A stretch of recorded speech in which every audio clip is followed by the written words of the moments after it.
Ya, waktu muda Pak sudah dikatakan tadi bergaul dengan begitu banyak orang dari berbagai lapisan masyarakat, membentuk asosiasi satpam begitu di kota Manado Pak. Itu apa yang memotivasi Pak Weni? Ya, jadi yang menjadi motivasi kami sebagai manajer bioskop presiden ingin menciptakan suatu keadaan di seputaran pusat kota Manado dalam keadaan aman dan damai.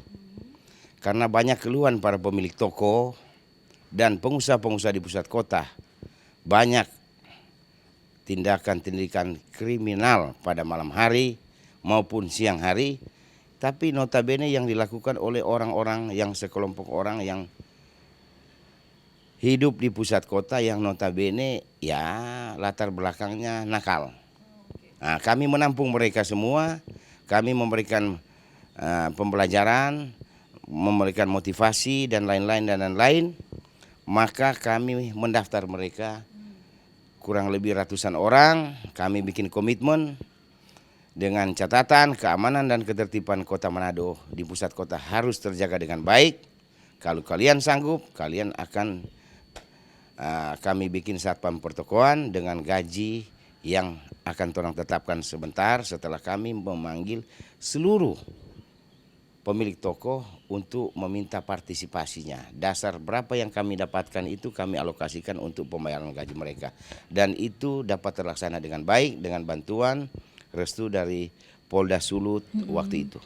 Oke, luar biasa ya Pak. Berarti turut berpartisipasi juga untuk situasi yang kondusif ya, pertokoan Ya, di Pasar 45 ya. ya. Oke. Nah, sampai akhirnya Pak merantau ke Jakarta itu bagaimana ceritanya? Jadi kami itu setelah tahun 87 memasuki tahun 90 itu kami tamat dari Fakultas Ekonomi, kami merantau ke Jakarta, bekerja di beberapa tempat, belum berhasil dan terakhir kami kerja di beberapa tempat mulai menghasilkan. Jadi kami ingin berpesan bahwa sekecil apapun kerja yang orang lakukan, kalau orang kerja dengan benar, tekun dan serius, pasti satu saat akan membawa hasil. Saya pada kesempatan ini ingin memberikan banyak terima kasih yang sebesar-besarnya kepada grup Gudang Garam yang sudah menerima saya sebagai pekerja di gudang mereka, mulai dari pekerja di bawah sampai diberikan satu kepercayaan mengelola keuangannya selama 10 tahun, membeli cengkeh dengan anggaran kurang lebih 1 tahun 7 triliun. Wah, luar biasa. Itu dikelola oleh Pak Weni sendiri? Ya, 10 tahun itu 70 triliun. Dan saya laksanakan itu dengan baik selama 1 tahun dari tahun 2005 sampai tahun 2014. Oke. Pada saat itu saya nggak bilang sombong, baru saya orang Manado yang memegang uang putaran 1 tahun 7 triliun. Karena saya harus membeli cengkeh dari seluruh Indonesia, dari Sabang sampai Merauke. Jadi semua kota-kota yang ada punya produksi cengkeh saya harus kunjungi. Ya, luar biasa. Tapi sebelum sampai ke titik itu, tadi Pak Weni sempat bilang bahwa dari pekerja yang di bawah itu Pak, apa tugasnya waktu itu pertama kali masuk di Gudang Garam? Ya, saya sampai pernah kerja biasa-biasa saja, pernah tukang sesapu di gudang, tukang nyapu di gudang. Ya.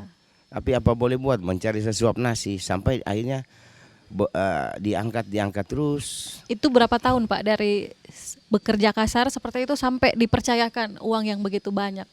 Waduh, kurang lebih ada 10 tahun. 10 tahun bekerja. Jadi iya, kalau seseorang, saya ingin berpesan pada generasi milenial, generasi muda bahwa untuk mencapai satu sukses atau pekerjaan yang betul-betul sudah stabil, kita harus mulai dari bawah. Dengan satu ketekunan, dengan satu kejujuran, dengan satu komitmen kerja serius agar semua dapat menghasilkan dengan baik. Kalau kita bekerja apa saja, atasan kita akan melihat bahwa kita kerja dengan baik, matanya tidak akan tertutup untuk mempromosikan kita ke hal-hal yang lebih baik dan akan meningkatkan kesejahteraan kita semua. Ya. Berarti tak bisa dipungkiri ini Pak Weni dulu seorang pekerja keras begitu ya, sampai apapun pekerjaan dilakukan begitu Pak, tanpa memandang pekerjaan apa yang disuruh. Ya, bahkan pada kesempatan ini saya tidak bisa memungkiri, saya dulu tahun 80-an, akhir 90-an waktu nggak ada kerja, saya hidup dalam dunia hitam. Dunia hitam bagaimana? Ya, saya buka penyambungan ayam, Oh, saya buka bandar togel, dan lain-lain.